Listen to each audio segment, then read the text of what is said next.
What's good? Black Horseman here. Undercard as Jose Pedraza versus Richard Comey. Man, they got to do better matchmaking for some of these fighters that they're trying to bring up.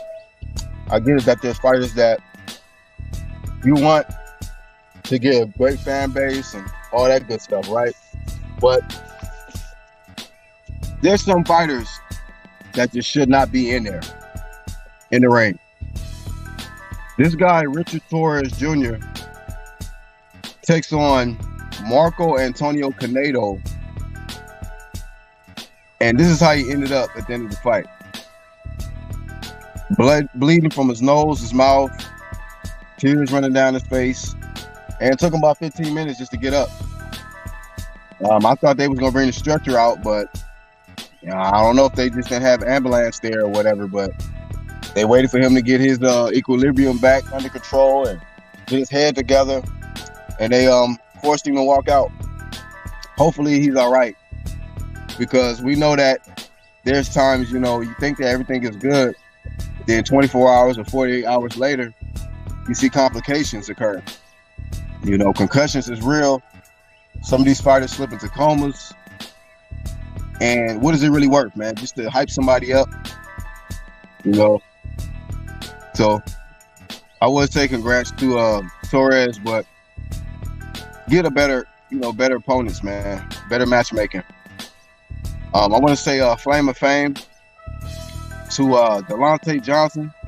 He calls himself the Tiger, and he was shredding the hell out of Gigliotti in there, man. He was also an undercard. He is an up-and-coming prospect, and he showed a lot of skill in there and had his opponent looking unrecognizable at the end of the fight. Man, I got one more source for y'all, man. It's one that hit my attention. I actually was waiting on this one because there wasn't a legitimate source yet until yesterday. But let me see if I can find. All right, I'll just use, the old imagery. But y'all hit the like button, man. Shout out to the whole underground community. Mr. It's Me Again.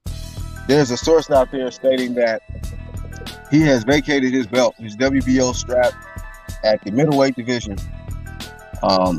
It was like some indecisiveness with this guy, Demetrius Andrade. We thought he was going to go up to 168, right? And then he got an injury. He had to pull out of the fight at 68.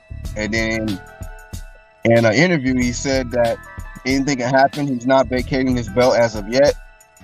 He's going to weigh his options. But it looked like he was going to stay at 160.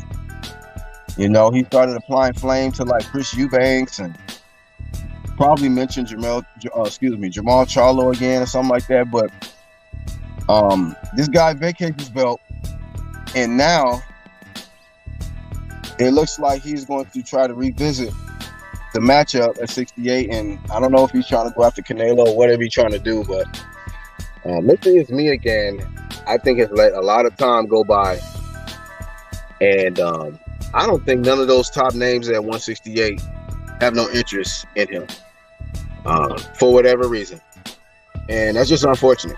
The undefeated fighter with a great amateur pedigree, and he's just has not done nothing at this point. He's getting older and older. There's a staying time wasted for no man, and it's no different for Andrade. So y'all let me know y'all thoughts on Demetrius Andrade vacating his belt. I'm sure a lot of people are going to say he's ducking Janibek, ducking a guy who we don't know about to fight another guy we don't know about. So y'all can, do whatever y'all want with that. But also, once again, Marco Antonio Canedo, hopefully he recovers and he's good. And then also Flame of Fame to Delante Johnson, man. Shout out to all the up-and-coming prospects that's working on their skill set. And great time in boxing, man. Great time in boxing. Seeing some of the up and young and upcoming talent. But it's a brutal sport. It is a brutal sport. So that's really all I got. Shout out to the whole True Media movement, the underground community, everybody in the UGC clique. Y'all check out the channel tab, support the fellas there, and the whole boxing community, man, the ones that tuned in and hit the like button. Flame of fame to y'all. Black Horseman, I'm out.